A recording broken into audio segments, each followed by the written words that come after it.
Niners fans, it's about that time. 6 o'clock on a Friday. Faithful Niner Empire. What's good? You know who it is. It's your boy, Jay in the Bay. And once again, it's a pleasure to be on with, y'all know it, the best fans in the NFL, the faithful, the Niner Empire. Always a pleasure to be in front of the best fans in the NFL. Hopefully, everyone's doing good on a Friday.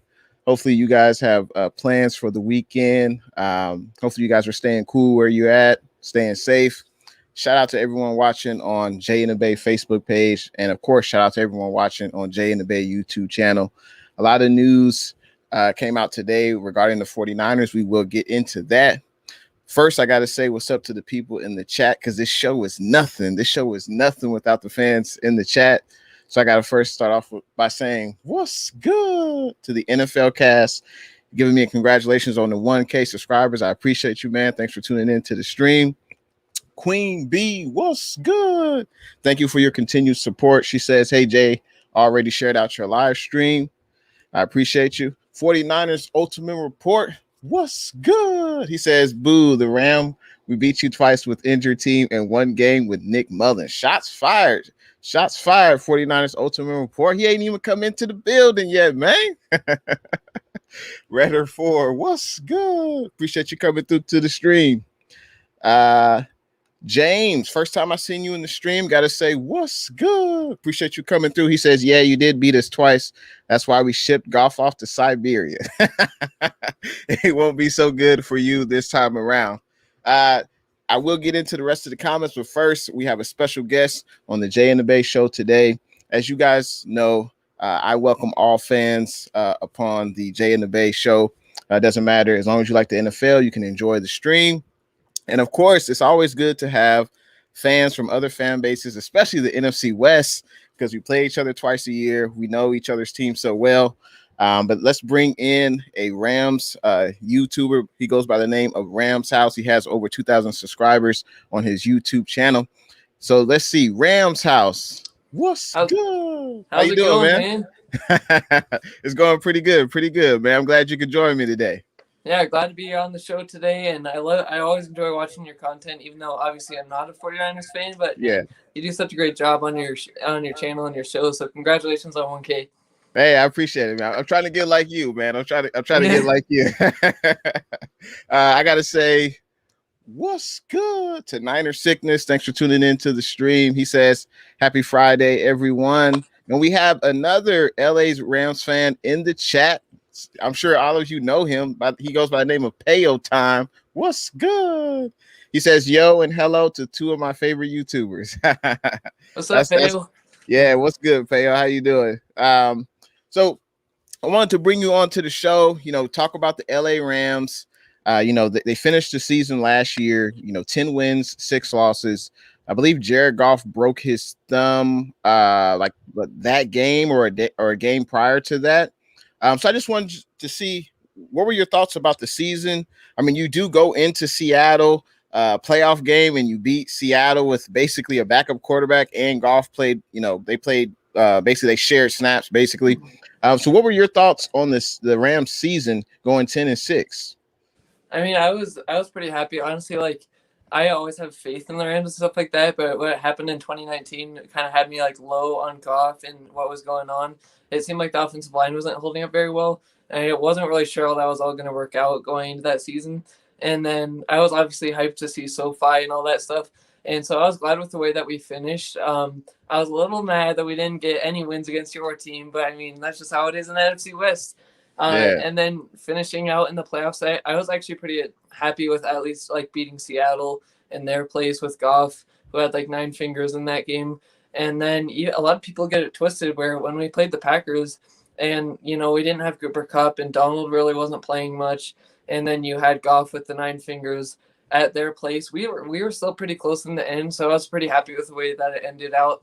And I was just proud of how far that they came.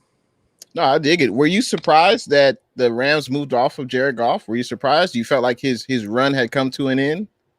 I mean, I was kind of surprised with like I thought they may play one more year with him just because of his contract and stuff like that. But I could kind of tell with the energy of McVay and like it seemed like in the press conferences and stuff, he was kind of getting to that point where they were almost done with him. So I was expecting it, but I didn't really think contractually they would be able to make it out like just trading him before 2021 season. But I was definitely happy with the trade overall, and I hope that it works out for sure. Yeah, I think there's no doubt Matt Stafford, I believe, is an upgrade over, Jared Goff. But going into the 2021 offseason for the Rams, you mentioned, a few minutes ago about the offensive line. Were you surprised that you guys did not, draft an offensive lineman this offseason? I was and I wasn't at the same time. I was actually expecting us to take Creed Humphrey, like a lot of people were expecting, because the offensive line coach that we have now, Kevin Carberry, was at Stanford, I believe, is where Creed Humphreys was. And so I was kind of expecting that going into the draft, was where a lot of the mock drafts were saying. But at the same time, I know that the Rams do a lot of things differently than other franchises.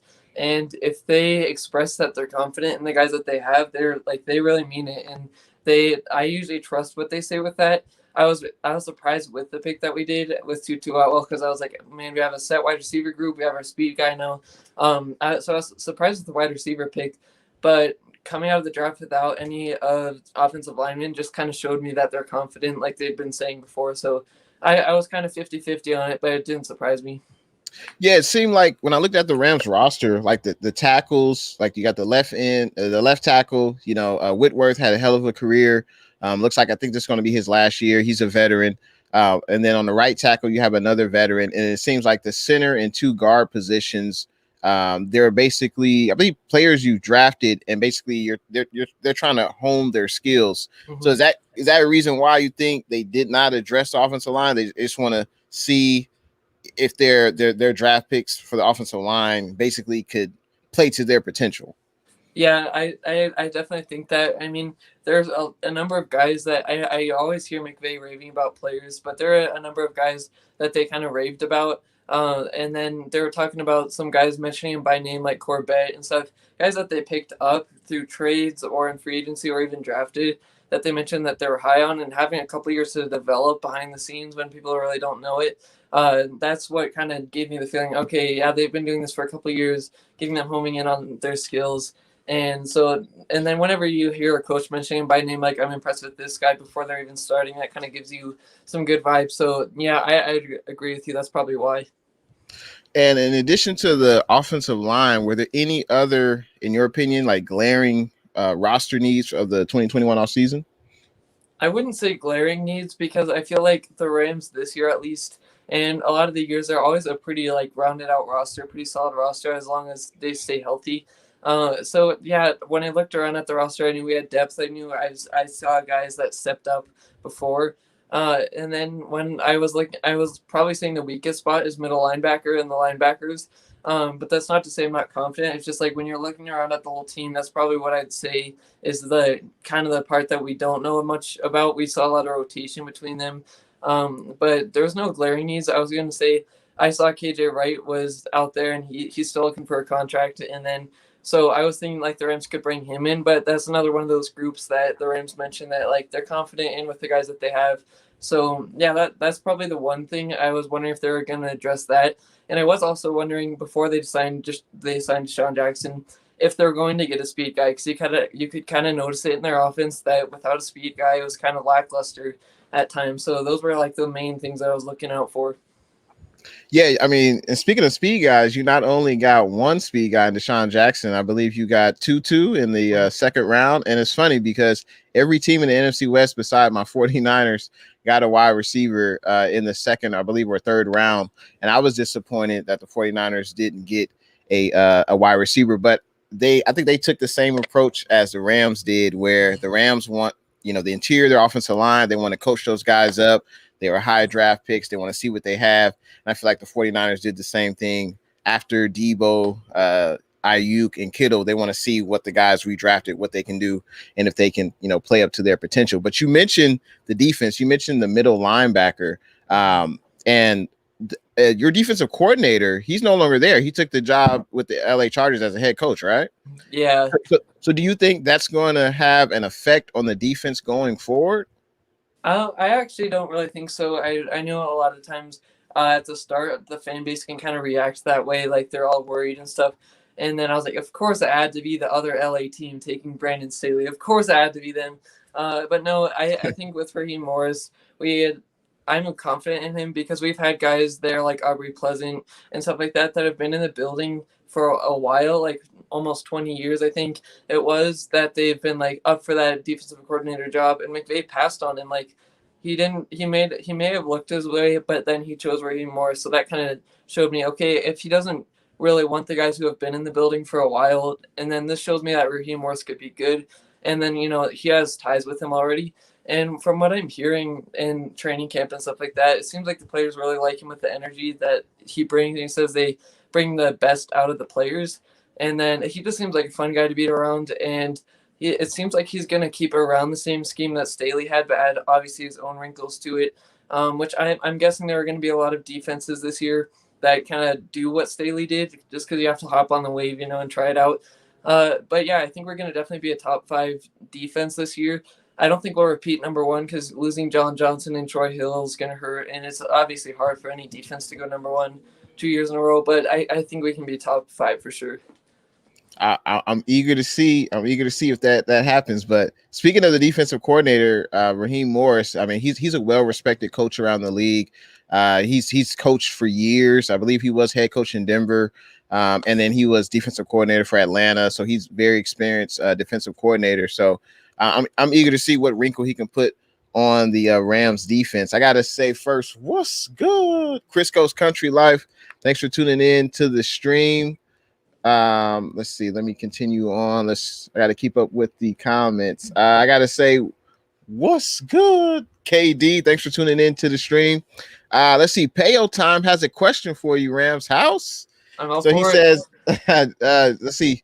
Payo Time says, Donovan Olumba, he is a cornerback from the CFL, my favorite CFL team, the Hamilton Tiger Cats, and is not going to my favorite NFL team, the LA Rams. Interesting. So were you surprised by that the Rams? So I'm assuming reading this, the Rams did not sign him. Was that a disappointment to you? No, I think they actually did sign him, if I'm not mistaken. Okay. But it did make sense to me because they waived one of the guys that they had at cornerback, I believe it was, which is Diane Lake or something like that. He was kind of a deeper guy at cornerback, and they waived him yesterday. So they just kind of were, I think, getting a camp body or somebody to at least help fill out the depth chart. Okay. And I appreciate everyone. If you're in the stream right now, make sure you hit that thumbs up button, let YouTube and let me know that you're enjoying the stream. Also, check out Rams House on YouTube and Twitter. I'll put all that information in the description so you can check out him and his wonderful Rams content. I got to say, whenever you're on live stream and I see your background and I see the picture of Aaron Donald, did you draw that yourself or did you? Yeah. Okay. My dad drew it. He did some of the letters and then I did some of Aaron Donald. So it was a fun project. That looks pretty sick. Yeah, that looks really nice. And then the Rams right behind you, you drew that as well? Yeah. That's nice. That's very nice, man. I wish I had the talent where I could draw something like that. You mentioned we were talking about the defensive secondary. So you kind of answered this, but just to make it clear, who do you think is the Rams' most significant free agent loss this offseason? I would probably say John Johnson because he is a guy I was a big fan of when the Rams drafted him. And the Rams always get guys late in the draft, and then a lot of people don't really know them. So it's always fun to see that when they get late guys, then they're budding into stars. And I think John Johnson really showed leadership. He was wearing the green dot last year. And he made a lot of big plays and a lot of exciting plays. And I think sometimes the safety spot is a spot you get overlooked because you don't really see what's happening. They're always like making sure that there's no coverage losses or anything like that. But I would probably say John Johnson. Okay. And Corey Davis has a question for you. He says, Rams House, how long have you been a Rams fan? It's been all my life. I was born in St. Louis, and I've just followed the team ever since they moved and everything like that. I'm definitely forever going to be a Rams fan. But yeah, since I was born in St. Louis, I had to follow the team. Nice. Okay. All right. So I'm sure you were disappointed that they moved to LA. Yeah, I was at first, for sure, because it's like, that's where you first started seeing them. But Yeah. then when I'm looking back on it, I was just talking about this yesterday. When I'm looking back on it, they kind of gained a lot from moving. They've gotten into a bigger market, so I can watch them more. Because before, you'd rarely ever get like a game on NFL like on the television, and then you get to have a new stadium, a lot more attractions for players to go there, and then you get a new coach. So I feel like it's just more of a place that people or players or coaches want to go, and we really gained a lot out of it. So yeah, I was sad at the time, but now looking back on, I think we gained a lot from it. Yeah, when I remember the St. Louis Rams, I think about Steven Jackson, one of the most underrated running backs.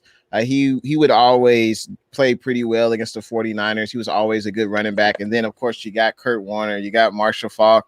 The early 2000s were not good years for the Niners, and the Rams used to just dominate, the division. And I think the division is definitely more even now. But definitely the Rams definitely had some great days in St. Louis. Have you been to the stadium, SoFi Stadium yet? No, I really No. wish that I would. I live in Colorado, so Okay. it's kind of far away from me. But I definitely want to go out there and see it, especially with a lot of people sending pictures and stuff. But yeah, I definitely plan on going there sometime, but I haven't been there yet. Yeah, it's a beautiful stadium. I mean, it's one of the most expensive stadiums ever built, and I want to check it out as well. Maybe in sometime in the near future. Now we talked about the LA Rams' most significant free agent loss. What about the most significant free agent addition to the team this offseason? So I believe, if I'm not wrong, at least the most significant signing, I think we only signed Deshaun Jackson in free agency. I could be wrong. Correct me if you're wrong, or if I'm wrong. But yeah, I think Deshaun Jackson was significant because, like I mentioned earlier, I feel like when we didn't have a speed guy in our offense, you could kind of see it, and McVay likes to have those speed guys. We lost Brandon Cooks, and then that season there was just kind of like, obviously Woods and Cup are good, and Josh Reynolds when he was there and Van Jefferson are good, but they don't really provide that speed which you need. Like, obviously you want a speed guy to at least scare the defenses, and then that helps open up things for everybody else running routes, or you want a deep guy to actually take the top off the defense and then get touchdowns. So I think that was a huge addition, and I think he can stay healthy just because of the way the Rams are going to use him. But I would say Deshaun Jackson for sure. Yeah, and Deshaun Jackson, he's still one of the best wide receivers as far as his speed. He can take the top off of the defense. He struggled to stay healthy the last few seasons, but I think you guys have an insurance policy in Tutu just in case Deshaun Jackson gets hurt. So I think you guys covered yourselves well there. I gotta say, what's good to the Ramelia Sports Report. Thanks for tuning in to the stream. He's also is another Rams fan. Gotta say, what's good, Travis Berg Jr. Thanks for tuning in to the stream. Also, we have Stunner Fillmore. What's good? Appreciate your contributions to the stream. Let's see. I think we have one more. Let me make sure I get these. Big Play Slay. What's good? Hopefully your Friday is going well, man. Hopefully you have a good weekend, man.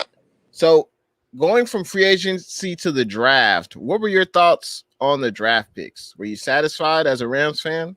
Yeah, at the start, and this is kind of how it goes every year for me. At the start, when I kind of overlooked the whole class right after it was done, I was shocked with some of the picks they're making because I thought I knew what was going on, and I thought I knew what they were planning on doing with a lot of the guys, but I really didn't, and I think that's kind of what I have to do whenever the Rams draft players. It's like after they do the press conferences and say kind of how they're going to use them and why they picked them. This draft was really very much like planning for the future or for backups.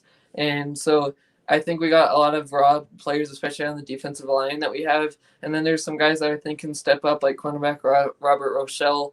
And so when I was looking over the draft when it was done on draft night, I was kind of confused with a lot of the picks, but then they now make sense a lot more that I know how they're going to be used and what their plan was for them. So yeah, I honestly am thinking now it's a really good draft because I know kind of what their plan was. Yeah, and especially with the team like the Rams who, they've had playoff success. They're always picking at the back end of the first round. They kind of either have to go, best player available or trade down. But it'll be interesting to see if those draft picks you guys got panned out. Now we got to talk about, the most significant. He wasn't a free agent, but the most significant trade acquisition I think we've seen. I don't remember the last time a player of Matt Stafford's caliber was traded, I'm trying to think of if there's another player of his caliber who's still in the prime of his career who plays the quarterback position that was traded. Well, we might hear one in the future, Deshaun Watson, but besides him, I mean, Drew Brees, he was a free agent. I'm trying to think if there are any other notable quarterbacks. I'm trying to think, but Matt Stafford. Anyway, what are your expectations for Matt Stafford this season with the LA Rams? How will he be much better than Jared Goff? I mean, I could probably go on all day about him. I'm excited for Stafford, obviously, and maybe because I was like just watching golf all last year and stuff like that. But yeah, I'm really excited for him because I think a lot of us really didn't know what type of player he was unless you watched the Lions a lot, and I was in that same boat where it's like, yeah, it would be cool if we traded for him. He's like an average QB, but then when I really looked into what he can do, he obviously what I've been seeing in training camp too, he can fit the ball in the tightest spots. That's what Donald and Ramsey and Cooper Kupp and Woods have been saying all camp.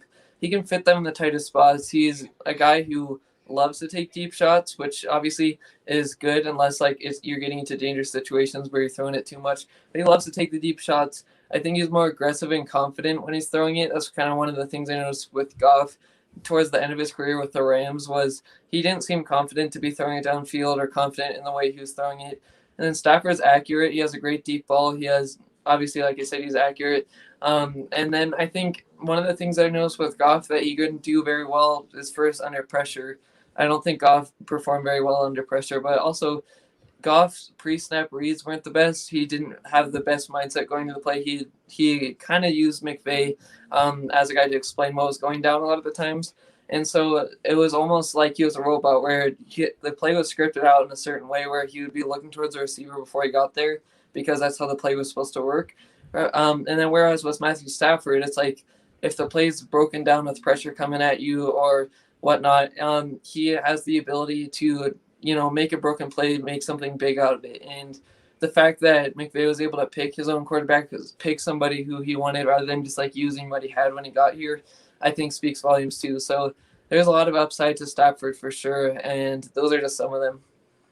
Yeah, there's no doubt that Matt Stafford is, he can throw the football with some of the best quarterbacks in the NFL. He's a prolific passer. He threw for over 5,000 passing yards, and he just doesn't have the playoff success with Detroit. And I think there's no question that Matt Stafford with the Rams, this is the best team he's been on both sides of the ball. And I'm looking to see what Matt Stafford can do with the LA Rams. Quick point by the Ramilia Sports Report. When we were talking about Raheem Morris, he says some observers are saying Raheem Morris might be a better defensive coordinator than Staley. He'll put his wrinkle on Staley's defense of looks. Rams safeties Terrell Burgess and Jordan Fuller will fill in nicely. All right. Well, I'm definitely looking forward to that. I gotta say, what's good? Sports Talk with Big Ben. How you doing on this Friday? Hopefully you have a good weekend, man. Thanks for tuning in to the stream. Raul Talk Sports. What's good? Appreciate you coming into the stream. So we got to get into. So I know Matt Stafford, hell of a quarterback. Now give me a prediction on his stat line. What do you think Matt Stafford will throw for yards, touchdowns, INTs? I'm guessing he's going to probably throw upper 4,000 yards, honestly. Like, I'm excited about him as long as everybody stays healthy and he stays healthy, has some pretty good protection. I can see it probably above 4,500 yards around that window. And then I could definitely see probably 35 to 40 touchdowns thrown. And then since, again, he does like to be aggressive at times, I could see him throwing like maybe 8 or 9 interceptions is about where I see him at. And, speaking of him passing the ball, you guys had Akers, and unfortunately he suffered, the terrible Achilles injury, and he'll be out the rest of the year. Do you think that the Rams offense will rely more on Matt Stafford now, or do you think they'll still try to have like an even split between the running game and the passing game? I would probably say they'd probably tend to pass more because even when we had Goff, I could kind of see whenever the pass was working, it seemed like McVay kind of prefers to pass the ball more. And if it's working, he kind of gets in those streaks where he continues to pass, even if he can just run it. So, yeah, I think we'll still see a lot of passing. Who knows if we'll go out and sign a veteran running back before the season actually starts, so it's kind of hard to tell how much they'll run it. But they mentioned they want to run Darrell Henderson at least like 15 times a game because, it's not about his talent, but they just want to make sure he's durable enough because he did have an injury last year. But I think McVay just tends to prefer the passing game more. And now I think he'll just have a lot of fun with Stafford. So I think he'll definitely be more pass heavy. And, I like to think that, an offense works well when you can run the ball and you can pass the ball both do it efficiently. At least with the 49ers, we want to win the time of possession and limit the other team's, possessions on offense. But, you mentioned, do you guys want to sign a veteran running back? Besides Henderson, there's a lot of unknowns at the running back position, not a lot of household names. Yeah. So do you think that the Rams should sign a veteran free agent running back? What I would say is that what they're doing right now is the best move, is evaluating throughout the camp what they have in their running backs, because there's McVay likes to shout out names if he's impressed with him. And so he's mentioned Xavier Jones. That sounds like he's going to be the guy behind Henderson.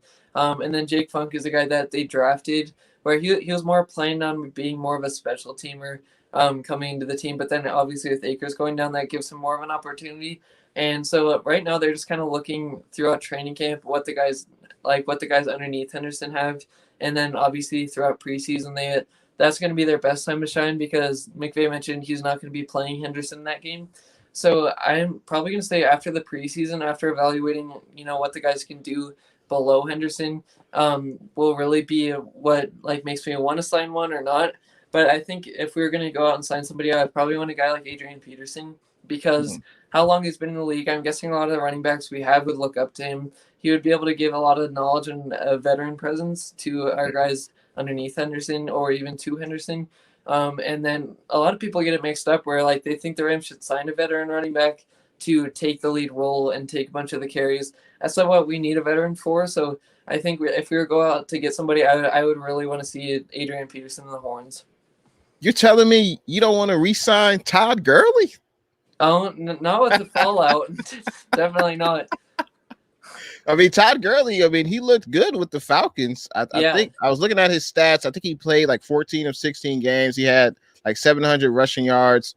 He had several touchdowns. So, come on, man. Y'all got to re-sign Todd Gurley, man. Come on. Yeah, I think it would be definitely fun to see Gurley back on the Rams, especially with the little rebrand. It would be kind of weird. I definitely have confidence in Gurley and what he can do. I'm just looking at it from the front office standpoint. And it's obviously rare to cut a guy and then bring him back, but it was just kind of a fallout thing that happened with him. And it seems like both didn't really end on the best of terms, especially Gurley wanted to get paid right away when he left, and then that got delayed. So it really depends on if both of the sides come together and if they would be willing to do that. I would honestly love to see that, but looking at it realistically in the way it ended, I'm not sure if that would happen, but it would definitely be cool to see. Yeah, unfortunately, it did end on bad terms. He was cut, and there was money that was owed. And let's be real. When the Rams gave Gurley that contract, they were expecting him to be a bell cow running back, easily for the next 5 years and be a productive running back. And unfortunately, Gurley, his body just couldn't take the pounding anymore. Or I don't know what it was, because in Atlanta he looked fine. He looked like a solid running back. But with the Rams, he just wasn't his normal self. That's unfortunate, but I'm eager to see where he'll end up. I gotta say, what's good, Manuel Martinez? Thanks for tuning in to the stream. Corey Davis has a question. He says, Rams house, have the Rams picked up to replace running back Thar injured? Do you know who that running back is? I think that I don't think that they picked up anybody. I'm not sure if he's trying to say did they pick up anybody with just having Henderson. To my knowledge, right now at least, I don't think they've picked up anybody. Okay. And the Ramilia Sports Report says, as good as my Rams look right now, we're youngest team in the NFL. Goff's contract will be off the books. That will free up Ram GM Les Snead to improve the team even more. Future is looking good as well. Yeah, I would agree. The future is definitely looking good for the LA Rams. And I think every team, including my Niners, definitely need to be concerned about that, because they are a talented team, well-coached team. I got to say, what's good to Derpy Boy, 49er fan. Thanks for tuning in to the stream. It's like Payo time is very excited to get some dead money off these books. I am too. Yeah. Because so do you know off the top of your head? I didn't ask you this before the show, but do you know off the top of your head when does Goff's contract come off the books? Because you're still paying him this year. Is it this year and next year? Yeah, I think it's this year. I'm pretty sure it comes off next year. I'm not completely sure, but I'm pretty sure it comes off next year. Yeah. Because I think the plan that I was thinking is that they'd play out 2021, then they wouldn't have to eat that much in the next year. Right. But. Okay. And going to the defense, now there's no doubt Aaron Donald, he's one of the best NFL players in the NFL, except when he goes up against 49ers Daniel Brunskill. No, I'm just kidding. Oh, no. I'm just kidding. But so besides Aaron Donald, besides Leonard Floyd, Jalen Ramsey, those are obviously the household names. Those are the best players on the Rams defense. Is there a positional question mark on defense? I think you mentioned it before, but for those that might have just tuned in, who do you think is the biggest positional question mark on defense for the Rams? Yeah, I would probably say the linebacker spot, just because, again, we saw what they could do last year. They actually did pretty good. We did lose Joe Barry, though, which he was an amazing middle linebacker coach and linebacker coach on our team, so that we'll have to see how that plays out. But, I mean, with Micah Kiser, he was kind of a guy who was injured last year, and it ended up being Troy Rader and Kenny Young, who were the only guys at linebacker who could play because of injuries. And they showed a lot of improvement. I'm really excited for Kenny Young. But I think it's going to be interesting to see who wins out the other middle linebacker spot and just see, is it going to be the rookie Ernest Jones playing there, or is it going to be Micah Kiser, who they trust? Another spot that I mentioned too, which is technically linebacker, but it's the edge rusher opposite of Leonard Floyd. It's looking like Justin Hollins is going to be the guy who's taking over at the other side of Leonard Floyd, because we lost Abukum to your team. And, so it's going to be interesting to see who replaces that at that point, but I would probably say linebacker. Linebacker. And are you comfortable with the starting corner opposite of Jalen Ramsey? Yeah, that's Darius Williams. I'm pretty sure you mean like the cornerback 3 spot, right? Because we lost Troy Hill. Yeah, I would probably say I want to really see how this shakes out, because I'm really confident in Robert O'Shell, a guy they picked up. And he kind of reminds me a lot of what Ramsey brings to the table, not only just his height and his weight, but also his skill set and what he brings. Obviously, Ramsey is such a good talent. You can't just be comparing him like that. But I'm confident that he's going to win out that spot at cornerback 3. But right now, I think it's David Long Jr. who is going to be starting at that spot. So, yeah, it'll be interesting to see how it plays out. And we haven't really seen much from David Long Jr. because he hasn't really been able to step in much. So, yeah, I'm going to see how that plays out for sure. Okay. And Corey Davis has a question for you. What about Frank Gore? Do y'all want to bring in Frank Gore for a workout? I mean, yeah, that's a potential too. He's a veteran, and he's been in the league for a long time for sure. Not sure how Niners fans would feel about that with us bringing him in for sure. But yeah, I think just bringing in any veteran who obviously has had success in the league and who's been in there for a while, I think that's all I'm looking for, and all the Rams would look for if they're going to bring in somebody just to kind of help out the young guys. Yeah, be a veteran presence in that locker room. No, I totally understand that. And Derpy Boy says Stafford is a decent quarterback all around. Now he's with a better team that could go far in the playoffs. I agree. I think he has weapons on both sides of the ball. This is definitely one of the most talented teams he's been on. One of the most one of the best coached teams he's been on. I think Jim Caldwell was good in Detroit. I'm not sure why he got fired. He had a few winning seasons, but it is what it is. But yeah, I think Stafford definitely, he's on the best team that he's been on in his career. I gotta say, what's good? Amin the Dream. Thanks for tuning into the stream. I appreciate the congratulations on getting 1K. I appreciate it, man. Hopefully you're enjoying the stream. Amin the Dream is giving props to cornerback Darius Williams. He feels that he will make the Pro Bowl this year. All right. Okay. I think he could too. Pro Bowl. So you're going to have 2 Pro Bowl corners? I mean, yeah, it's definitely on the same team? Yeah. Well, I mean, we have 2 Pro Bowlers on the same team on the defense with Donald and Ramsey, so why not add a third one? Yeah. Yeah, I definitely think that Williams for sure could get that, and it's kind of crazy a story where he was cut like from the Ravens and the Rams just picked him up. That's kind of what they do, and all those interceptions he was getting, especially on Russell Wilson and his Seahawks, that kind of made me happy about that. But yeah, I think Williams is gonna have a really big year. Not sure if we'll be able to keep him next year if he has like the same caliber year, especially if it's a Pro Bowl one. And then I hope he doesn't go to your Niners for sure. Yeah, I would be surprised if you have two corners from the same team make the Pro Bowl. Here's why. Because I think a lot of teams won't throw to Jalen Ramsey. So either Darius Williams will have a lot of interceptions or have a lot of pass breakups, or I think he could get exposed. But we'll see, because I don't think many teams will be throwing to Jalen Ramsey's way. But he'll definitely have opportunities to make plays. There's no doubt about that. And if he makes the right play, he could definitely get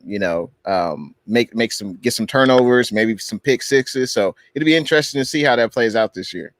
49ers Ultimate Report. What's good? He says, I'm not worried about no Rams. Well, I mean, we haven't really proven that we can beat you over the last couple of years, so I'm not really faulting him for that. With TV, what's good? Appreciate you coming through. Kelts Chronicles. Now, Kelts Chronicles, he's backing up what I said about, the complete domination from Brunskill when he goes up against Aaron Donald. He says the tape don't lie about Brunskill. And the Ramilia Sports Report, he's funny. He says that would be the perfect payback to sign Frank Gore and get him a ring this year for the 49ers signing Isaac Bruce. I remember that. I remember that. When we signed Isaac Bruce, obviously he was well past his prime, but he's one of those other great St. Louis Rams. He would always play well against the 49ers, like Isaac Bruce, Hakeem, Torrey Holt. Like those are the some of the Rams greats who would always dominate the Niners. And the 2000s was not a pretty a decade for the 49ers. I'll tell you that. That just shows who the true fans are. Yeah, no, totally. I remember those days, and that's why I can appreciate the winning days much, much more. Yeah. So we talked about the biggest positional question mark on defense. Now, who do you think, for those that don't know Rams players, who do you think is the most intriguing Rams offensive player in training camp that we don't know of? I would probably say a guy in Jacob Harris, because he's a guy who they drafted. I believe it was the 3rd round. They drafted him, and they were expecting him to do I think they were just expecting him to fill in as kind of a unique spot on this team. And he's a guy who is really intriguing because he has the size of around Mike Evans, and he's a little bit bigger than him. But they're kind of expecting him to play like a hybrid tight end wide receiver position. And he has a lot of speed and size, so that's kind of a scary thing. And Stafford really likes to throw those balls where he trusts his receiver to come down with it. So obviously, if you have the speed and the size to go up, he's got vice grip hands. And then when McVay was asked earlier in the offseason who was the most impressive rookie to you so far, and he mentioned Jacob Harris by name. And so not many people really know about him. And if people do know about him, it's probably just because of that comment. But I think he has a lot of potential because the Rams can use him as a weapon. And when you're trying to guard guys like Woods, Kupp, Jackson, and Higbee, and then you can often forget about guys who are rookies like that. And then if you put a linebacker on a guy like Jacob Harris who has that size and speed, it's a winnable matchup for sure. And last year you guys had, was it Gerald Everett at tight end? Yeah. And is Jacob Harris expected to start, or who's his starter? No, Tyler Higbee's expected to start. Gerald Everett left to the Seahawks, obviously. So I think they're kind of testing out where he's going to go. I think they're going to have some packages where it's going to be both Higbee and Harris, and then Harris singularly, and then vice versa. And then they could put him in at wide receiver position. He's just like a very versatile type of guy. So it's not really like they're printing his name as a tight end, but they're kind of mentioning like that's where they like to use him. But he can be used as a wide receiver for sure. Yeah, that'll be interesting because it sounds like, he's very athletic. He can line up maybe in the slot wide receiver, or he can line up at tight end. Sounds like he could be a matchup nightmare for some defenses, especially for some defenses who don't have the best linebacker in the NFL and Fred Warner. You know what I'm saying? Who just got paid too. Yeah, exactly. So let's go on the defensive side of the ball. Who is the most intriguing player you think on the defensive side of the ball in training camp? There's a lot of intriguing guys for sure. I think Ernest Jones at linebacker is intriguing because, like I said, he's a guy who's kind of like an old school type of player. He likes to get the big hits. He has great reaction time skills, and even if the play looks like it's over, he always is the one finishing it. And he's being tested as the green dot, but so is Jordan Fuller. I think Jordan Fuller is another intriguing guy who was there last year as a rookie, and he actually balled out. Got 2 interceptions on Tom Brady as well. So I think I would probably say Jordan Fuller and Ernest Jones are some impressive guys. And then when I get my guy Robert Oshel back from surgery, I think he's going to be definitely an impressive guy. Yeah, this Rams defense is intriguing to me because outside of the big name guys that I've mentioned already, there's just a lot of unknowns about them. So I'm intrigued to see how they match up against, the 49ers offense. And I can't wait to see. And we got to talk about the NFC West. Obviously, it's the toughest division I feel in the NFL. Yeah, for sure. Every team I feel can make a case as to winning the division or at least getting to the playoffs. I don't know if that's ever happened before where 4 teams in one division have gone to the playoffs. I don't think that's ever happened before. But I could see every team in this division having double-digit victories. Now, in your opinion, who is the toughest opponent in the NFC West for your LA Rams? It's not just because I'm on your show. I'm actually being serious. I think it's the 49ers because even when you guys were pretty much all in the hospital and there were guys playing us, you guys still proved just because you are all on injured reserve doesn't mean that you don't have a good coaching staff. I'm really interested to see how you guys rebound with Robert Saleh leaving because I think he was a guy who presented a lot of nightmares for the Rams. But I think just coaching-wise and with Kyle Shanahan kind of knowing McVay and they're almost representations of each other, I think that you guys are definitely the toughest opponent. I don't see the Seahawks being a tough opponent because I feel like they didn't really do a ton to improve. They did get Shane Waldron from us as an offensive coordinator, but I don't see it as much as they improved. And then I think the coaching for the Cardinals really isn't up to par with what we have. So I definitely say you're Niners because you guys proved it last year officially for sure. You mean you're not excited about Akello Witherspoon starting at corner for the Seahawks? I'm not sure, man. So Akello Witherspoon, he's a former 49er. He, people like to shade Akello, but I thought he had a solid stretch of games in 2019. He got hurt and he kind of never was the same cornerback. I don't know if it was his body. I don't know if it was, mental. I don't know what it was. He came back too soon or he just didn't have the confidence. But now he's going to be starting at corner, looks like it, for the Seattle Seahawks. And also the Seahawks picked up Kerry Hyder Jr., former 49er, edge rusher, and they brought back Carlos Dunlap. So the Seahawks will be interesting. I think the Seahawks will be good.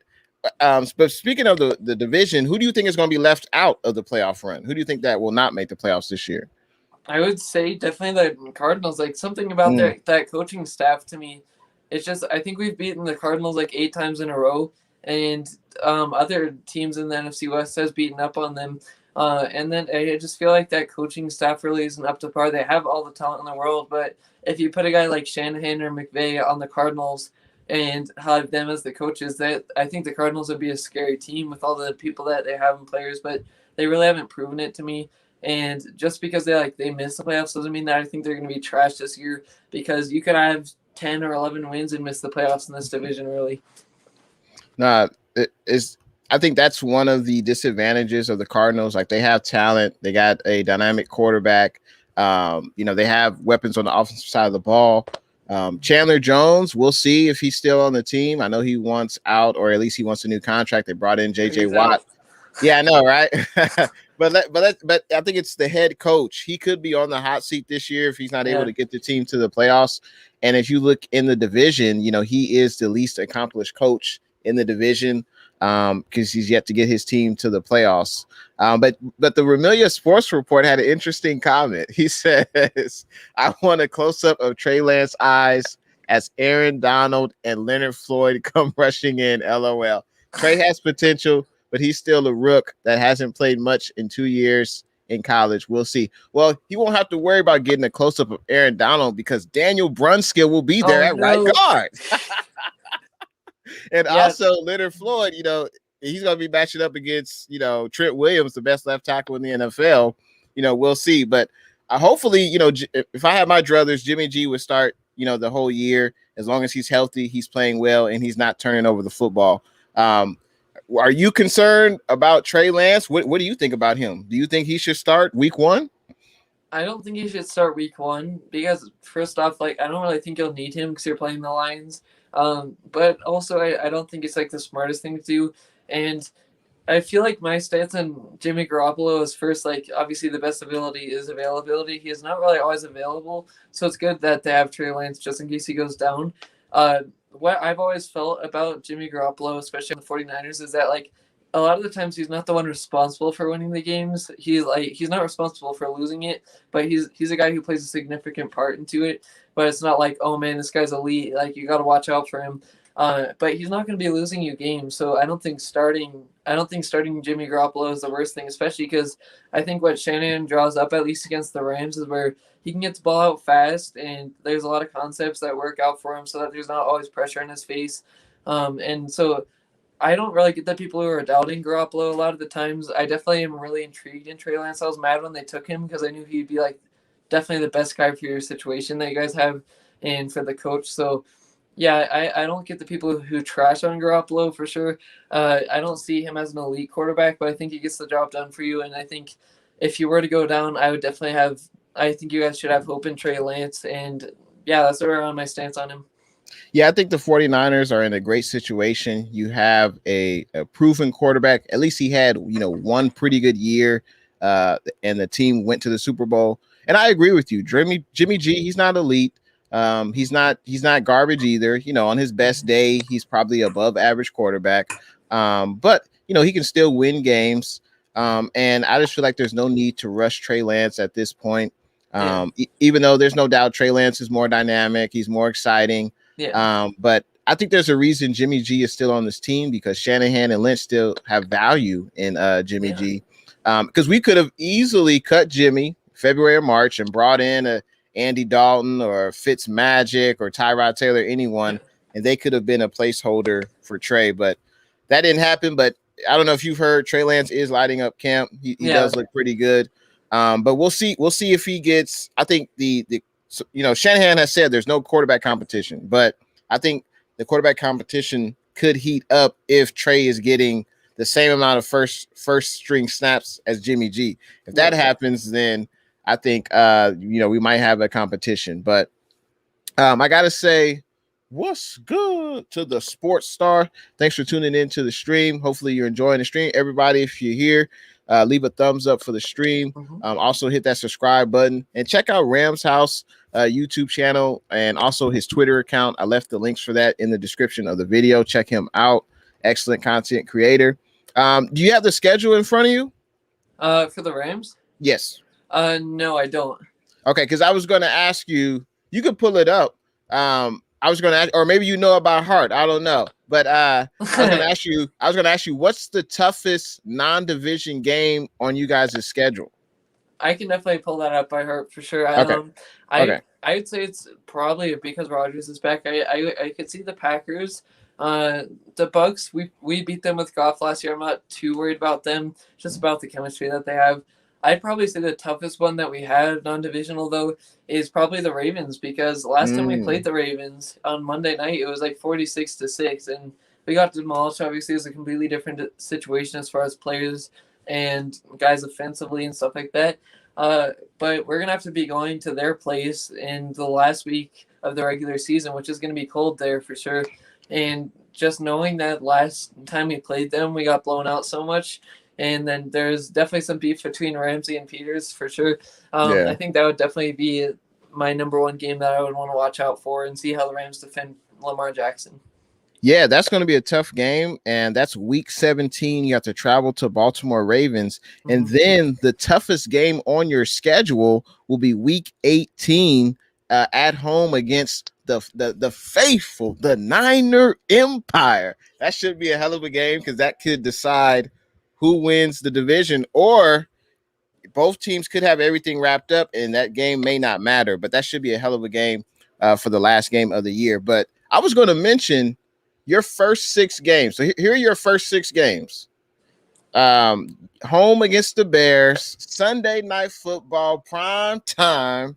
I can't wait for that game. At Indianapolis, home against Tampa Bay, home against Arizona, at Seattle, and at New York. So out of those 6 games, what do you think your Rams will be after those first 6 games? I'd probably say 5-1 or 4-2. I honestly have huge confidence in them. I think 4-2 wouldn't be the worst thing, but I'm definitely expecting more of them.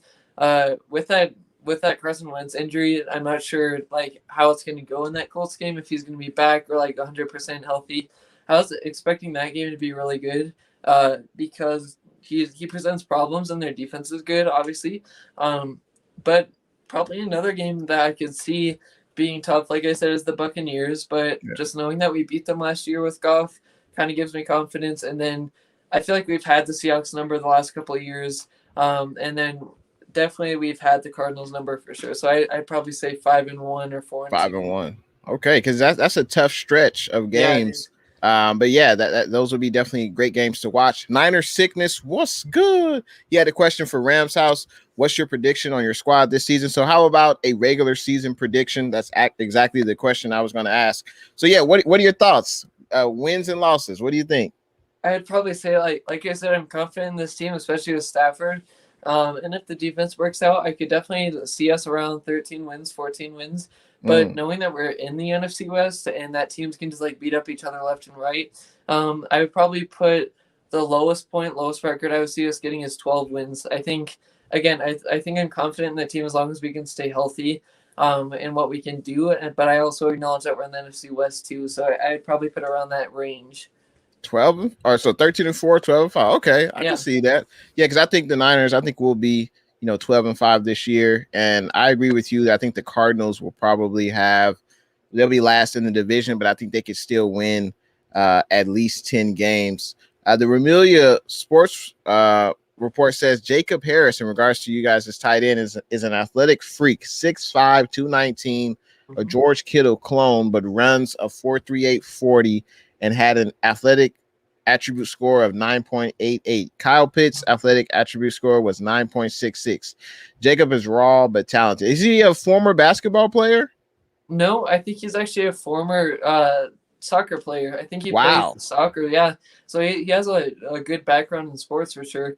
But yeah, I always feel bad for like especially other fan bases when they're like he's definitely like George Kittle or that or this and that, because like we haven't seen him in the NFL yet, but I think his ceiling is very high, especially if they use him in the right way. Yeah, I mean, saying that he's going to be George Kittle, maybe as a receiver, but there's no doubt George Kittle is one of the most ferocious blockers at the tight end position. But yeah, he might be able to be as fast. Obviously, he's as fast as Kittle, probably faster. But we'll see what he does, when he gets hit.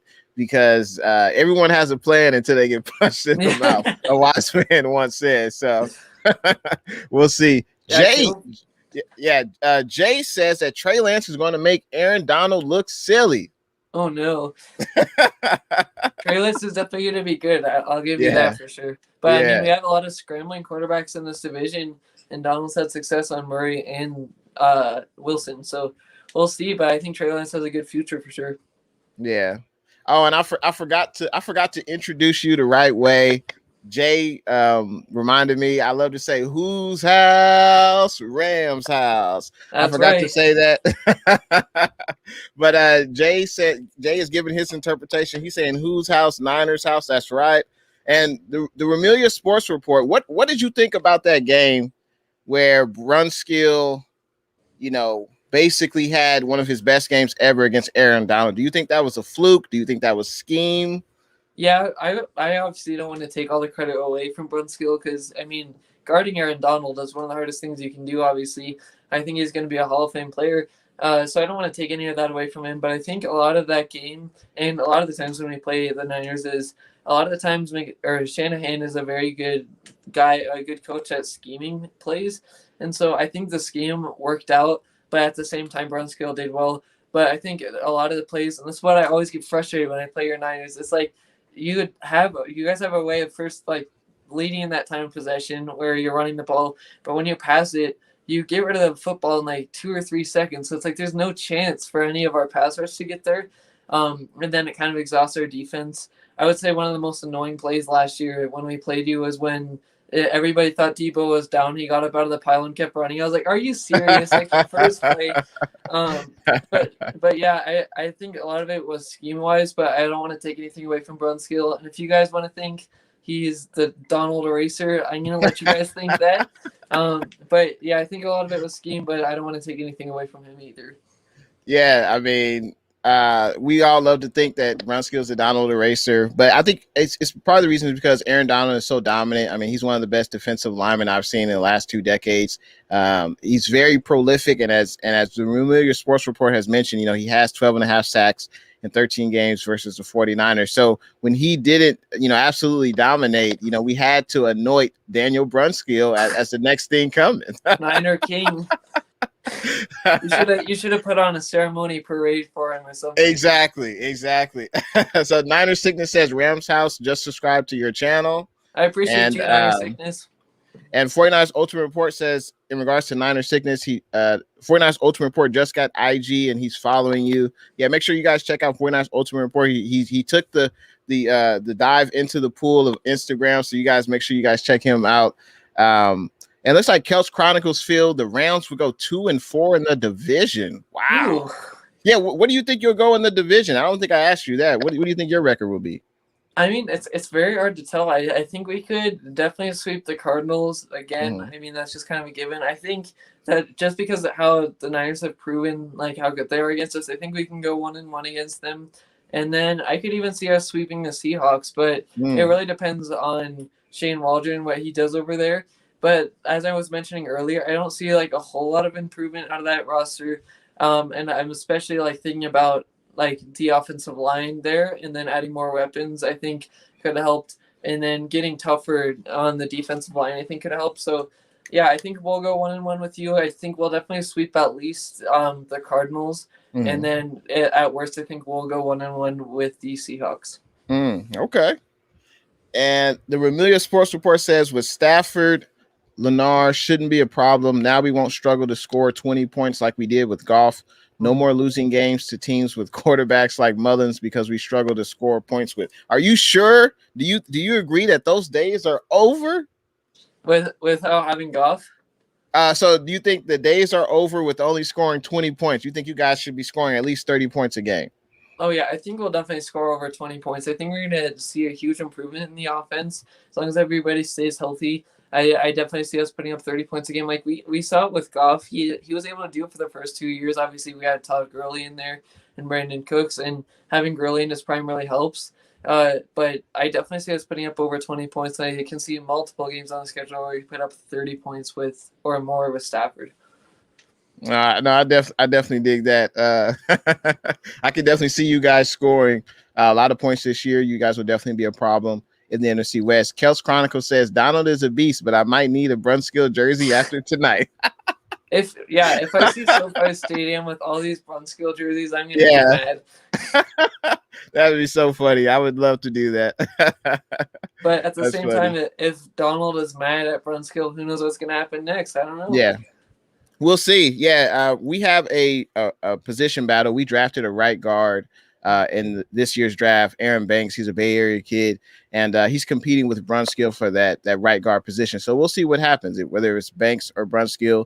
They'll definitely have to bring their hard hat to work that day, going up against one of the best defensive linemen in the NFL. There's no doubt about that. Looks like Kelts Chronicles. He says, humble dude, Rams House just subbed. Yay! Thank you so much, man. Yeah, I appreciate everyone checking out Rams House YouTube page. It is in the description. Go ahead, check them out. give him a subscription. Also, he is on Twitter as well. That was all the questions I had. Right now, I appreciate you coming through to Jay and the Bay YouTube channel. You're welcome anytime. I can't wait for us to link up during the regular season. I already plugged your social media, but here's an opportunity to do it again and tell people what they can expect from you when they go to your YouTube channel. The floor is yours. All right, thank you. So yeah, my channel is just called Rams House. And then as far as on Twitter, I really don't like post much on that. I think I just use that to like comment on other people's and like try to bring up their days and stuff like that. I don't think that I have an Instagram, so YouTube is really my main platform that I work off of. And what you can expect from me is I a lot of the times break down like what's happening, like what storylines are happening with the Rams. Like in training camp, every time that they release like a 10 observations video from training camp, I usually break that down. And then in the regular season, I do pregame and postgame and like what I expect from that and what I saw from the postgame. And I hope this year I don't have to break down any Niners losses to them. But yeah, I just overall just talk about the Rams, my favorite thing to do. And yeah, I just love appealing to the fan base. And how long have you had your YouTube channel? So I've had it for like 2 years, but Okay. I really didn't start any Rams content until December, I think it was, or November, I'm pretty sure. So yeah. Of 2020? Yeah. Okay. 2020. So in November, I was just doing a lot of random stuff, but then I was like, hey, I've liked the Rams. I don't like talking my ears off, like my family's ears off about the Rams, so let me just make a channel. And then since around November, I had 200 subscribers, and now I'm at like 2,000. And so I just love doing what I love. And I was like, why didn't this come to me sooner to talk about the Rams? Yeah, I can definitely see the passion when you talk. You're very knowledgeable. You love your Rams. I can definitely see it.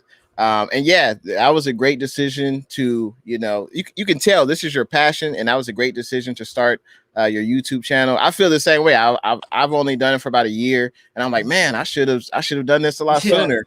But I'm definitely glad that you have created your YouTube channel. I can't wait to link up again, and I appreciate you coming through to Jay in the Bay. And much respect to you, the Rams, and hopefully you guys have like a safe training camp. Everyone comes out of there healthy, man. But I appreciate having you on. Yeah, I thank you for letting me come onto your channel. Obviously, I was hoping I wouldn't get attacked by the Niners fan base. I know I have before. I mean well. But yeah, I appreciate you having me on, especially being a rival in the division. And I just love talking football with the, as Paper Time puts it, dysfunctional NFC West family. Exactly. And it's cool to build a community, especially with other NFC West fan bases. And of course, you had other Rams fans in here to help you out, so that's always good as well. But yeah, you have a good rest of your Friday, your weekend, and we'll definitely link up again in the future, man. Yeah, thank you so much for having me on. No worries. Have a good night. All right. So for everyone, make sure you check out Rams House on YouTube. I left a link in the description for his YouTube channel. Very cool cat. I like talking with Rams House. The Rams there are a lot of Rams YouTubers who do excellent content, and he's just one of them. So I'm glad that he was able to come onto the platform and tell us more about his love of the LA Rams. But there was some 49er news. We'll definitely get into that. But I got to continue on with these comments. Let's see. Fernando, what's good? Appreciate you coming through to the stream, Fernando. I'm digging that avatar, Jimmy G and Kittle. I like that. The Remilia Sports Report says with Deshaun Jackson, Tutu, Jacob Harris, this is the fastest team speed since the Greatest Show on Turf days. Greatest Show on Turf 2.0 LA edition. Yeah, there's no doubt. You guys have weapons on the offensive side of the ball. You guys are definitely be a problem. And, Matt Stafford is a upgrade at quarterback for me, in my opinion, compared to Jared Goff. And the Rams will definitely make some noise in the NFC West and in this season. Let's see. The Remilia Sports Report says, great show at Jay and the Bay. Props my Ram brother at Rams House. Yeah, Rams House represented the LA Rams really well. And I'm eager to see more of his content, and I can't wait till the season starts so then we can have our collabs. I'm definitely looking forward to that. We got a Seahawks Kingdom in here. What's good?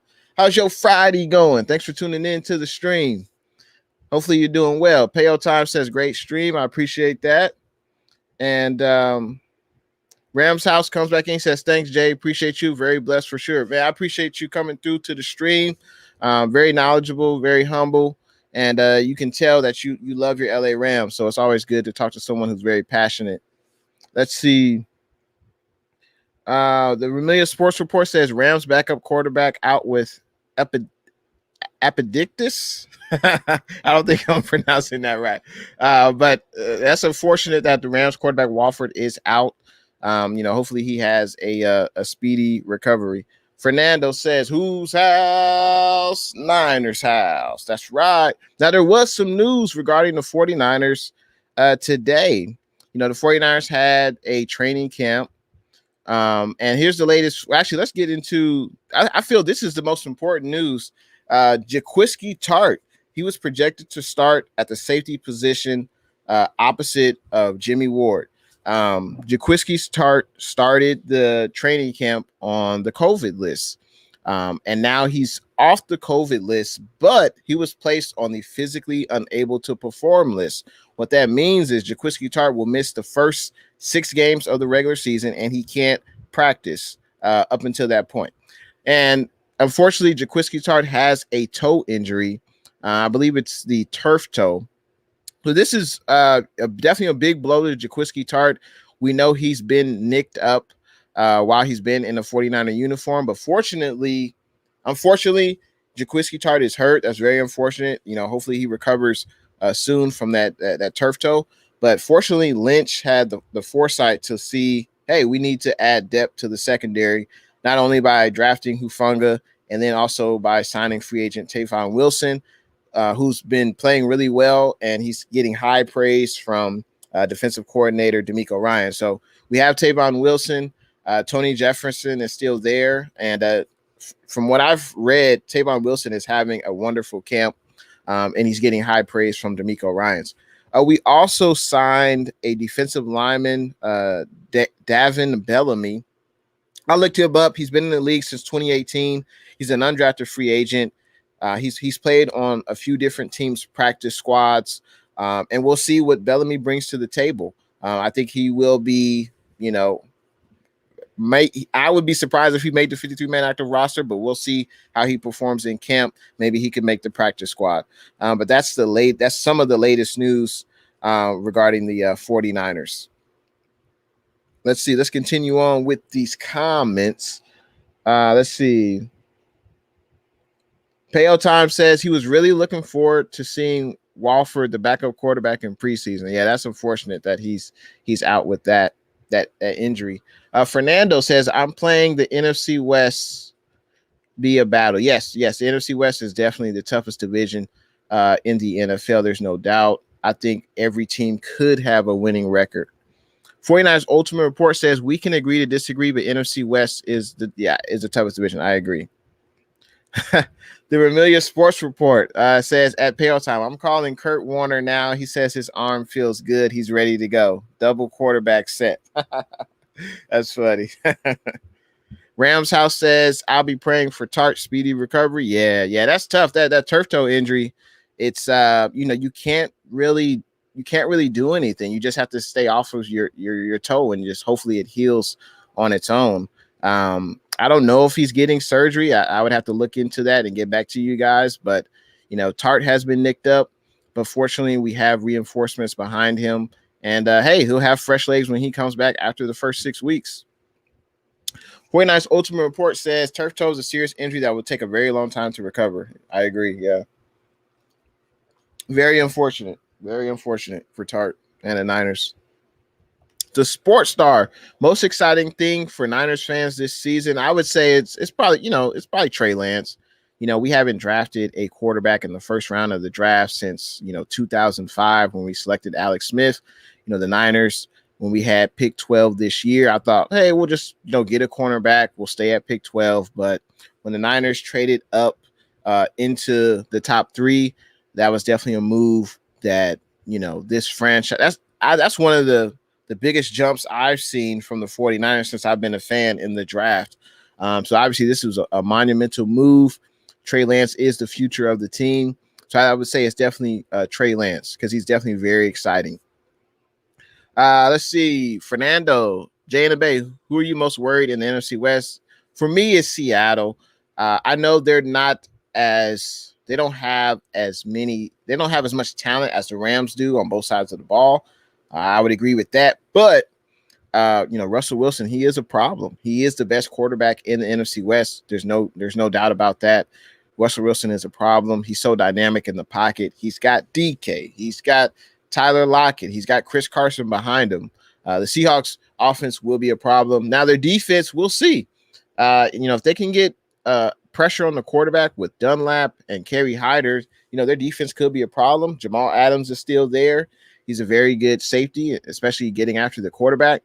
So I think Seattle, I'm worried about most. And the Rams are right behind them. The Rams are pretty good. They present problems for the 49ers. And the Cardinals, I mean, you can't sleep on the Cardinals. I know their head coach has not taken the team to the playoffs yet, but the Cardinals do have, Kyler Murray. He's very elusive in the pocket. He can maneuver in the pocket.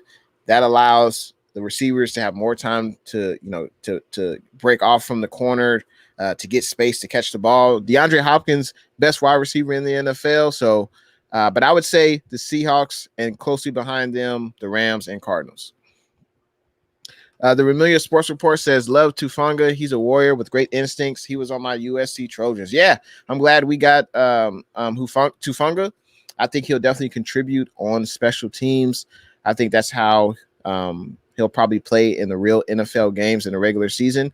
I'm eager to see what he can do in the preseason as well. I'm sure he'll probably play, some safety in the preseason with the second string defense. But yeah, I'm glad we got him. He's a thumper, not afraid to hit. And like you said, he has great instincts. Brandon the King, what's good? Appreciate you coming through to the stream. He says, what's up, Jay intheBay? Never got to congratulate you on 1,000 subs. Congrats, and I hope you continue to grow. Let's go Niners. I appreciate the kind sentiments, man. I appreciate that, man. Thank you. Thank you very much. Let's see. Yeah, and that's also what I was going to get into today. Thank you, KD, for reminding the brother. Eric Armstead hurt his groin today. So it's not going to keep him out for weeks, but I believe he's going to be day to day. There's also, I think there was another player as well. Armstead didn't practice today. Samson also missed practice with soreness. Emmanuel Mosley and Juwan Jennings, they're active off of the COVID list for the first time this training camp. So that's a huge positive. I'm definitely want to see what Juwan Jennings does in training camp, because he could win that number 3 spot or maybe the number 4 spot. I'm eager to see what he can do in training camp. And Emmanuel Mosley, definitely, I've heard that Ken Webster has not been looking good at that quarterback spot opposite of Jason Verrett. So Emmanuel Mosley will be an upgrade at that position, and I'm glad both of those players are at camp. And Bosa was at practice, but he did not practice in team drills. I would be lying if I said that, by Bosa not practicing, I'm not worried. It is a little concerning. He's coming off of the torn ACL. Obviously, we want him ready to go for the regular season games. But if he's sore, he probably shouldn't be practicing, right? I mean, we don't want to push Bosa too much. This is a marathon, not a sprint. But yeah, KD, in regards to Eric Armstead, he experienced some growing like tightness. Like it wasn't like an injury, like it's not torn, it's not strained. But I guess it just feels uncomfortable. So he did not participate in team drills today, Eric Armstead. But we'll see if he's at training camp tomorrow. We'll see if he's at training camp. Yeah, let us know, KD, if he's at training camp tomorrow practicing, man. Let's see. Let's continue on with the comments. Yeah, Fernando says, since Alex Smith, yeah, we haven't drafted a quarterback in the first round. Derpy boy. He says, got to go. Congrats again on 1K. Appreciate you coming through, Derpy. And thanks for the congratulations. Rams House says, can't wait till the next milestone for you. Well deserved. I appreciate the kind words, man. I appreciate you, Rams House. Let's see. Fernando says 49ers Ultimate Report ain't scared of the Cardinals. I am. They always play us tough. Yeah, they do play us tough. And Kyler Murray, he's so hard to guard because even if the pass rush gets there, he can just escape out of the pocket, and he can either run or he can throw a pass to an open receiver because the corners can only cover so long. They can't cover like more than 4 to 5 seconds without holding. So Kyler Murray definitely presents problems. And let's face it, the Cardinals were playing well. The Cardinals were playing well last year, and then when Kyler got hurt, he had that shoulder injury. The season kind of fell apart, but they were playing really well. So Jay says, Jay in the Bay, I'm so happy Iggy is coming back to the Dubs. Yep, my mom is happy about that too. Andre Iguodala going back to the Warriors on a 1-year deal. Hopefully for the Warriors' sake, he can bring you guys back a championship. 49ers Ultimate Report says, sup, man, but in my opinion, I'm not scared of the Cardinals. I dig it. Lennon Wolf, speaking of the Cardinals, what's good? He's an Arizona Cardinals fan. Let's see. He says, congratulations for 1K. I appreciate that, man. Thanks for the kind words. I appreciate that. Corey Davis says you have 22 likes today. All right. Yeah, if everyone in the stream, go ahead and hit that thumbs up button. I appreciate it. Let's see. Rams House says, are you worried about your cornerback room this year? I don't know many other guys by name. Yeah, I think, after Verrett, K'Wan, Mosley, those are the projected 3 starters. We have 2 rookies who we drafted this year in the later rounds of the draft. And then besides those 2 players, we have, veteran guys. But let's face it, they probably won't play a lot of snaps in the season. And we have Ken Webster, we have Dante Johnson. We signed B.W. Webb. So I think if Verrett or Mosley gets hurt, that could be trouble for the secondary. But I like to say that a secondary's best friend is a defensive line. If the defensive line can get pressure on the quarterback, it allows the cornerback's jobs much easier. They don't have to cover as long. So that's why I'm glad we upgraded the defensive line with Samson Bucum from the LA Rams. I'm glad we got Samson. We got Arden Key from the Raiders. D Ford is looking spry. D Ford is looking good. We'll see. He's been participating in team drills. Hopefully he can keep it up for the regular season. We're definitely going to need a healthy D Ford. And of course you got Bosa, Kinlaw, Eric Armstead, and also got Maurice Hurst, Zach Kerr. So I think the defensive line is stout. Kentavious Street, Kevin Gibbons. So defensive line is deep, and I think that'll definitely help out every area of the defense. Hey, that's good to know about Iggy. Let's see. Fernando says, I respect your opinion, but don't sleep on them Cardinals. They could be better than last year. Looks like Lennon Wolf is giving his prediction of the Arizona Cardinals. He's got them going 10-7. I respect that. Rams House has a question. He says, what non-divisional game are you most worried about? I would say it's definitely, honestly, I'm not even worried about it. But this is one of the toughest division games will be against the Tennessee Titans. This game is on a short week. It's a Thursday night game. It's on the road in Tennessee. It's 2 days before Christmas. This is going to be a tough game for the 49ers, but I'm not really worried about it because this is one of the games that I don't think we'll win, going up against, Tennessee Titans with Derrick Henry, and we know the weapons they have as well on offense. But yeah, the Titans will be a tough game. And I think the Packers as well, Aaron Rodgers, he always presents problems, to opposing defenses. So I think those will definitely be 2 of our toughest non-divisional games. 49ers First Take, what's good? Appreciate you joining the stream, First Takes. He says, yo, buddy, sorry I missed your stream. It's all good, man. You can go ahead and watch it on that replay. It's all good. But thanks for tuning in. 49ers Ultimate Report says, that's true. I'm not saying the 49ers will blow them out, but it will be fun to watch. No, exactly. KD, I appreciate you coming through, man. He says, I'll be back. I got to go fix my sister-in-law some dinner. Thanks for tuning in, man. And for those that don't know, check out 49ers Ultimate Report. You know, he's taking a dive into the pool of IG. Make sure y'all check out 49ers Ultimate Report on IG. When I get off on my live, I'll definitely follow you on IG 49ers Ultimate Report. Niner by Nature 88. What's good? Appreciate you joining the stream, man. I like that avatar. He says the Bucks. Are you saying the Bucks are the toughest non-divisional opponent for the 49ers? Or, well, I think the Rams, the Bucks are definitely a tough division opponent. That's for sure. Let's see. Rams House says we got to play the Titans too. That will be hard for sure. No, definitely. The Titans will be a tough team this year. There's no doubt about that. I just want to look up our schedule, the Niners schedule, real quick. But I don't think we play I don't think we play the Bucks this year. I don't think. Let me double check. Let's see. Yeah, no, we don't play the Bucks this year. But yeah, I think our toughest opponents will be Titans and probably Packers, I think. Let's see.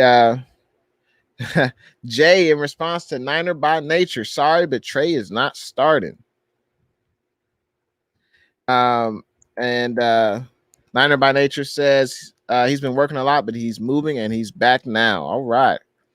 Now let's get into what was good from training camp day 8 that occurred today. And Rams House, am I going to any games this year? Probably not. I don't think so. The Sports Brief Podcast. What's good? Appreciate you tuning in to the stream. He says Seattle is taking the West this year. Nah, I think it's between the Rams and Niners. I think those are two of the most complete teams, both sides of the ball. I think it'll be between the Rams and Niners. Jay, in response to Niner by Nature, he says, I think Jimmy G is going to start at the end of the day. Fernando says the game outside division I'm worried about is the Titans. I definitely agree with you. And Niner by Nature feels that Trey will start week 1. All right, we'll see. We'll see who is Shanahan's guy. I guess we will see. But there was a report of what was great from day 8 of 49ers training camp. Let's get into that. So we'll start off with cornerback Ambry Thomas. Rookie cornerback, could see some time significant time, especially if one of the starting corners gets hurt. So this writer wrote that cornerback Ambry Thomas hasn't given up a catch since early in camp. Today, he won all 3 of his reps during one-on-ones. First, he broke up a pass intended for Debo. Next, he broke up a pass intended for Jawan Jennings. And finally, he knocked down a pass intended for Samuel. Thomas is beginning to look like a quality player and the second best corner on the roster behind Jason Verrett. It's time for the 49ers to promote Thomas to the first string defense. He has earned it and they need him. I don't know if I want to go that far yet, but Ambry Thomas has looked good in camp, and that's definitely good to see. Let's see if that continues to improve. Safety, Talanoa Hufanga. He says that he struggles covering anyone during one-on-ones, but he makes plays after play during 11-on-11s. Today, he says Hufanga stopped running back Elijah Mitchell for a 2-yard loss. He also stopped Trey Lance for no gain on a run. This writer says that Hufanga is a playmaker, especially when he lines up close to the ball. And I think that's where Hufanga will be used, close to the ball and that linebacker safety hybrid role, and also on special teams. Wide receiver Jalen Hurd. All right. Jalen Hurd caught his first pass of training camp, a 15-yarder, while running a dig route against Kim Webster. Okay. Wide receiver Richie James beat Verrett with the fade route to the left sideline for a long catch during one-on-ones. Free safety Jimmy Ward also had a good day. Covered wide receivers doing one-on-ones and shut down almost everyone he faced. Running back Trey Sermon beat starting linebacker Dre Greenlaw for a long catch during one-on-ones. Cornerback Emmanuel Mosley, talk about a sight for sore eyes. It's definitely great to see Emmanuel Mosley back on the practice field. He's no longer on the COVID list, and he's ready to go. He practiced for the first time in camp. He spent the first 7 days on the COVID list, and he broke up Jimmy G's first pass attempt of team drills. The other rookie cornerback, Dimadori Lenore punched the ball out of Jermichael Hasty's hands, and the defense recovered. Defensive end D Ford appeared in his 8th straight practice and beat Mike McGlinchey for a sack. It's good to see that D Ford is back and healthy. We will get into the bad from training camp week day 8 as well. The Sports Brief podcast. Can the 49ers win a Super Bowl with Jimmy if Dre doesn't come along? I think so. I definitely think so. I mean, he got us. He was an integral part in getting us to the Super Bowl. I think if Jimmy plays turnover-free football, makes good decisions, makes plays, I think Jimmy could definitely get us back there. We'll see if he's given that opportunity, but it all depends on what Shanahan thinks. If Shanahan feels Trey gives the Niners a better chance to win, then hey, I'm all for it. I believe in Shanahan. Let's see.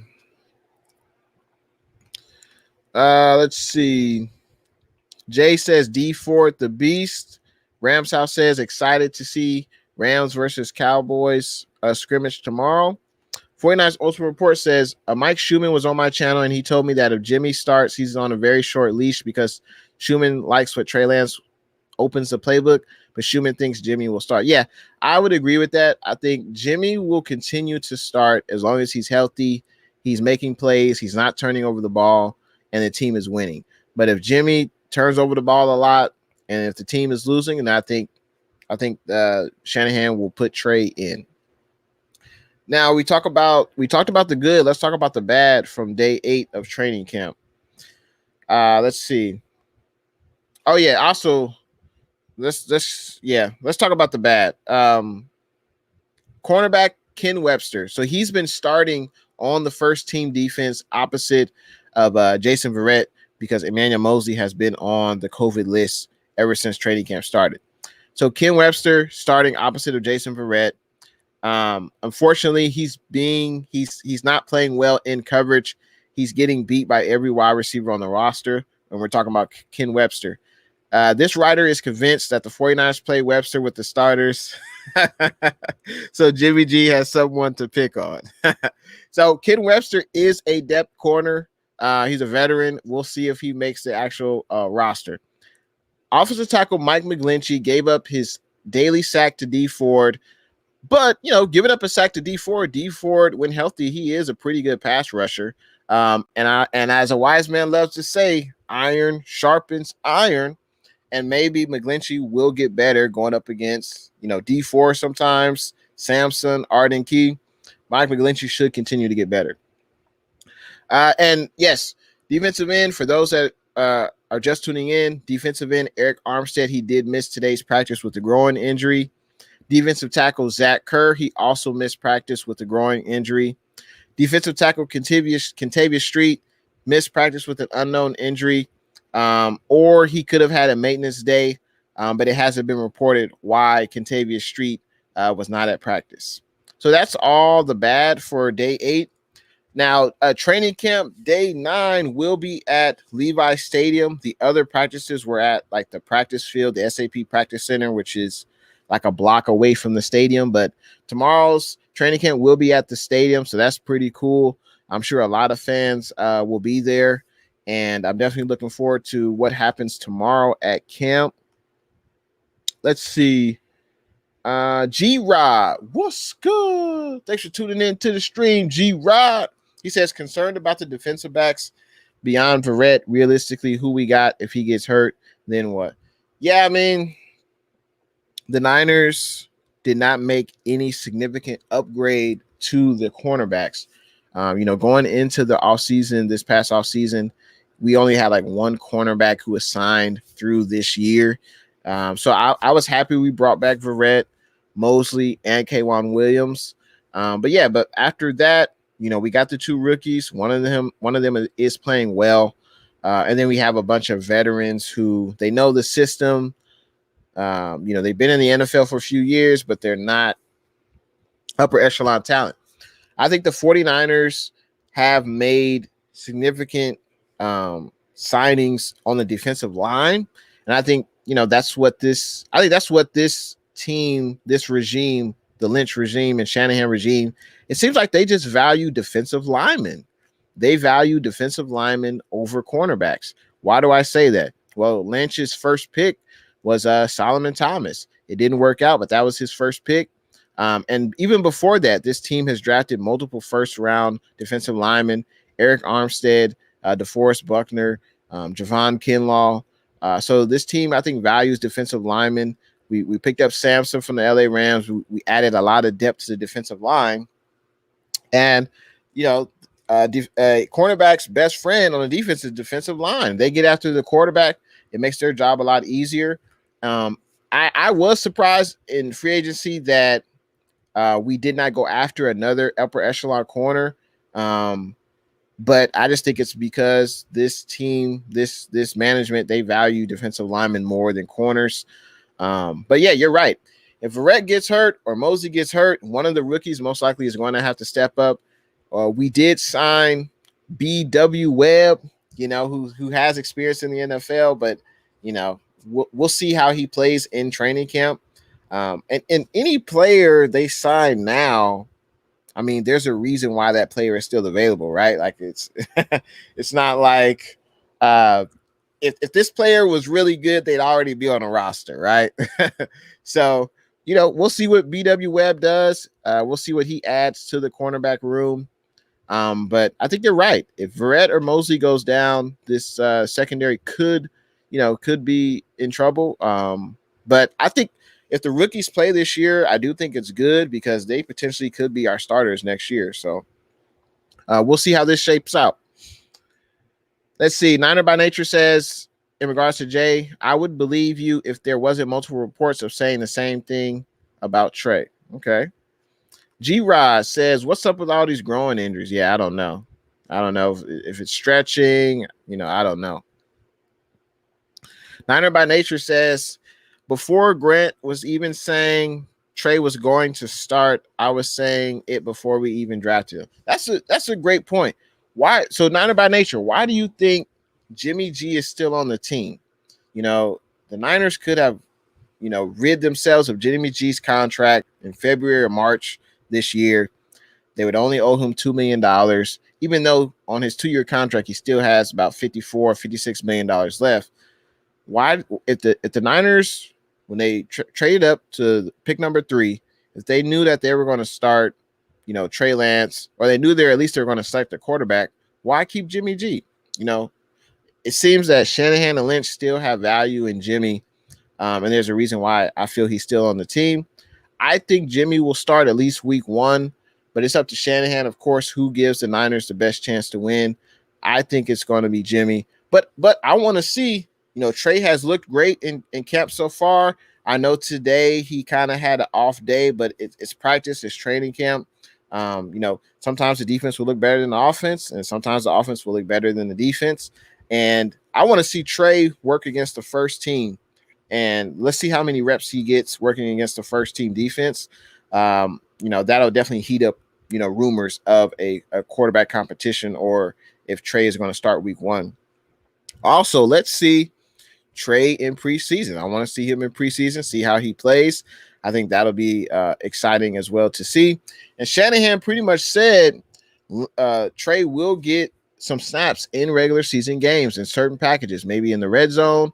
But Trey presents a different look to opposing defenses.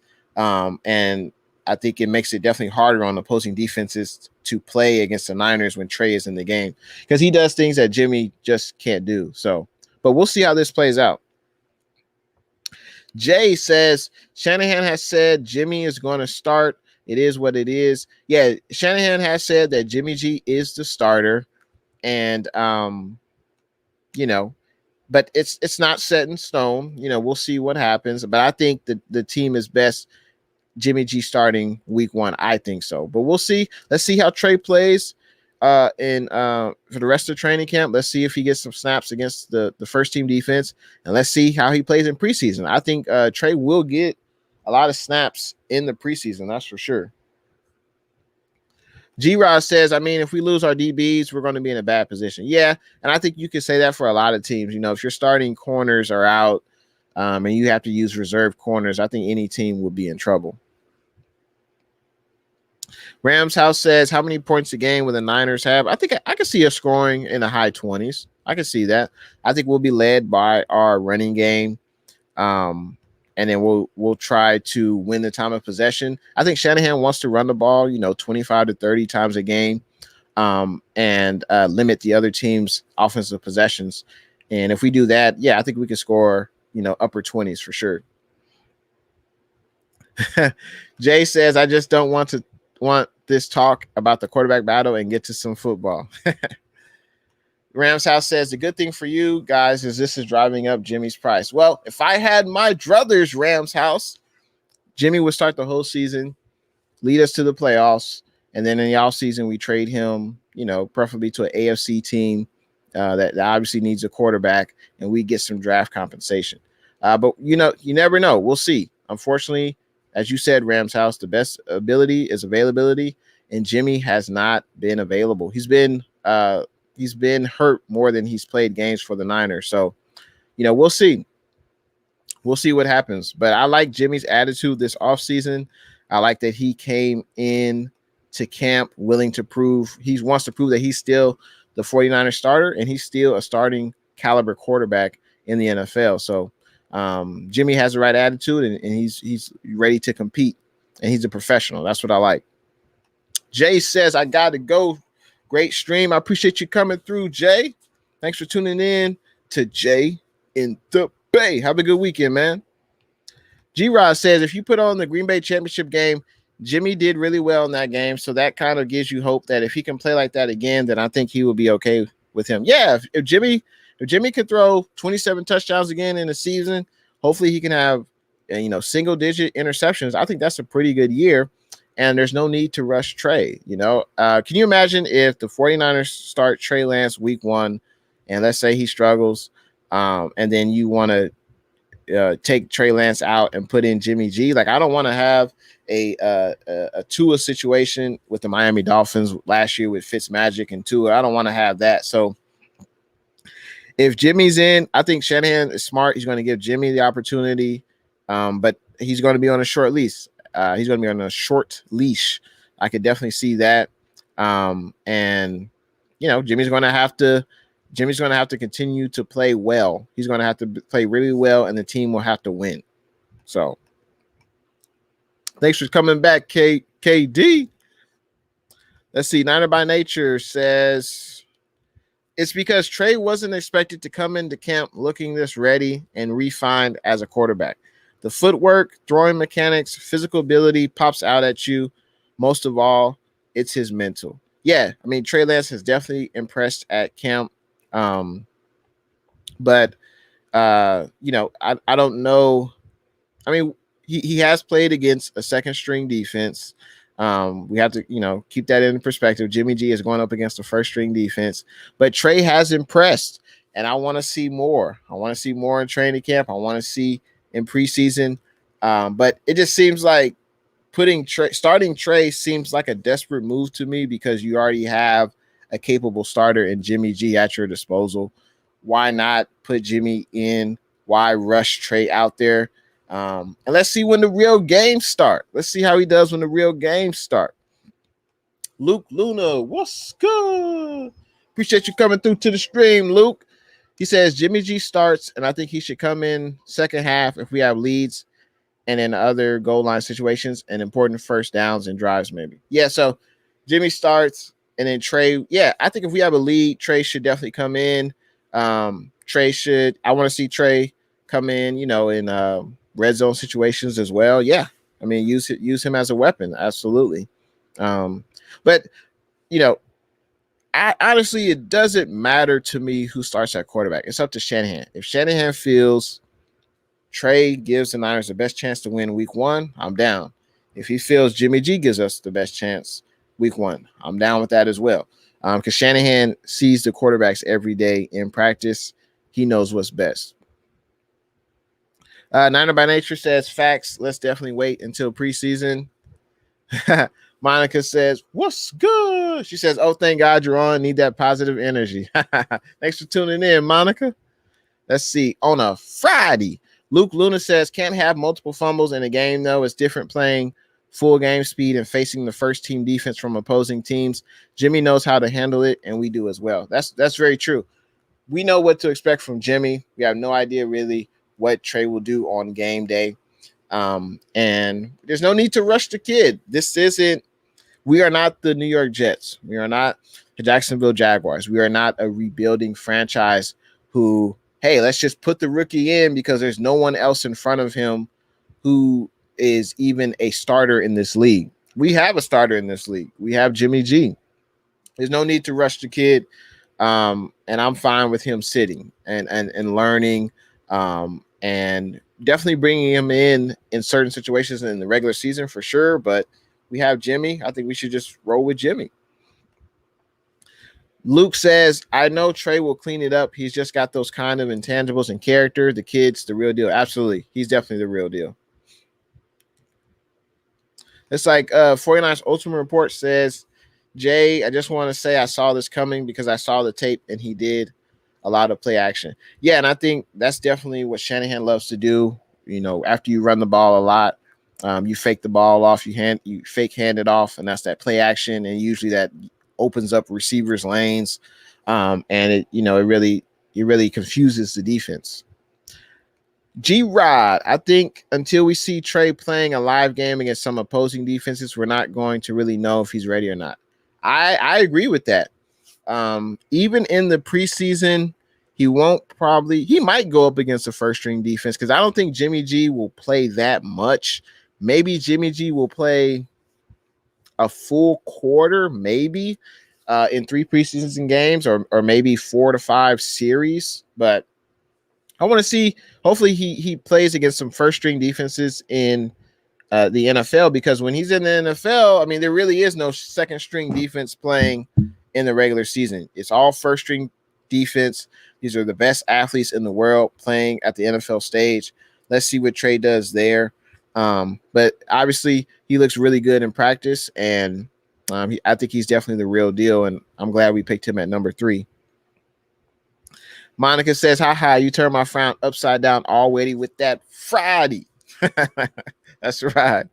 Let's see. Niner by Nature says, Jimmy knows how to throw picks as well. Yes. Yep. All quarterbacks, it happens. Rams House says, will Lance play preseason? Absolutely, Rams House. That's right. I think he'll get the most snaps at quarterback in the preseason for sure. Because I could see Jimmy playing, starting like maybe 2 series in the first game against the Chiefs next Saturday night, 5:30. Can't wait. But then I can see Lance getting a lot of series, a lot of snaps, and then also you got Sudfeld and Josh Rosen as well. Let's see.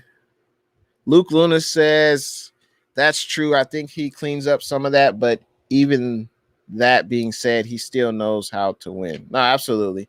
That is the thing with Jimmy. Sometimes he does turn the ball over, and of course his inability to stay healthy. Yeah, I heard about that, Rams House.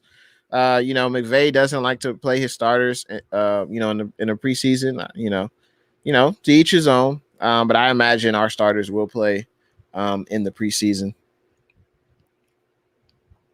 I appreciate everyone coming through to the Jay and the Bay show. Shout out to Rams House, Monica, Luna, 49ers Ultimate Report, 49ers First Take. Shout out to my guest, Rams House, who came through, represent the LA Rams well. For those that don't know, Rams House talks about, obviously, the LA Rams. His link is in the description. Make sure you check out his YouTube and Twitter. Shout out to Niner by Nature. It's the first time I've seen you on my stream. You're always welcome, Niner by Nature. Thanks for tuning in. Feel free to like the stream and subscribe. Shout out to G-Rod, Luke, Corey Davis, Jay. Let's see. The Sports Brief Podcast, Fernando. 49ers First Takes. Lennon Wolf, the AZ Sports Fan. Let's see, Derpy Boy, thanks for coming through. Brandon DeKing, the Ramilia Sports Report, LA Rams fan, he's always welcome. The Sports Star, Payo Time, Celts Chronicles, Seahawks Kingdom. I appreciate everyone contributing to the stream tonight on a Friday. Niner Sickness came through. And yeah, that's all that it would allow me to roll up because you guys are very active in the chat. I love that. Rams House says, have a great Friday, man. Good luck in your season. Same to you. Shanti Uber, what's good? Thanks for tuning in to the stream, man. I was just getting ready to log off, but thanks for tuning in. Thanks for saying what's good. Luke Luna says, oh, why? I just don't like to argue over positive situations. It gets old because we're okay regardless, so I get bugs sometimes. Yeah, I think we're in a great situation with Lance or Jimmy. I think a lot of people just are tired of Jimmy. They just want to see Lance start from day one, and I respect that. I just don't agree with it, but I think we're in a good situation either way. Sean T says, is Kinlaw looking good in practice? He hasn't really practiced that much. I don't think he's done much team drills. I think a few days out of the practice he has, but he was just getting back. He started training camp. He has some soreness in his knee from travel. That's what Shanahan said. So he was just doing individual drills. But I want to see Kinlaw ramp up his activity in team drills, tomorrow and next week. But he's showing strides. I think Kinlaw's definitely going to have a big year this year in the middle of the defensive line. So yeah, hopefully he will continue to ramp up his activity in training camp. Luke Luna says, hate to miss so much of the show. It's all good, man. You're not going to be able to watch everyone, but you could definitely check it out on the replay. So if you go to intheBay YouTube channel, you go to my playlist. This video will be under the 49ers 2021 training camp. So you can definitely check that out. Actually, yeah, it should be under that, or it could be under the 49ers offseason because Ram House was here. So it's probably on the 49ers 2021 offseason playlist. But yeah, go ahead, check it out on the replay. I appreciate you tuning into the stream. 49ers Ultimate Report, you have a good night. Shout out to everyone watching on intheBay Facebook page, and shout out to everyone watching, of course, on intheBay YouTube channel. And I appreciate everyone's support. And let's see. I'll leave this up here for anyone who hasn't already followed me on, of course, my IG, my Twitter, and my YouTube. Appreciate everyone supporting intheBay YouTube channel. I will have a 1K subscriber giveaway that most likely will be. It'll probably be sometime next week, maybe like next Saturday, maybe next Saturday or next Sunday night, probably one of those 2 days. So make sure you tune in, look out for the thumbnail. I will be putting that out within the next few days because I got to thank all my subscribers, for supporting intheBay YouTube channel, for getting me, past 1,000 subscribers. I got to, try to. It's a small attempt to say thank you by doing the 1K subscriber giveaway. Obviously, unfortunately, not everyone can win, but I want to, at least show a small token of appreciation by doing the giveaway. And that'll probably be next weekend, most likely. And I hope to see all of you there. And Monica says, going to watch this replay. I appreciate you. And Luke says, for sure, I'll give my likes. I appreciate that. And yeah, 49ers Ultra Report, I got you on the IG, man. I'll definitely look for you. And Monica says, love intheBay, deserves all the success. I appreciate you tuning in to the stream. And thanks for watching your boy on a Friday, intheBay. See you guys in the next live stream.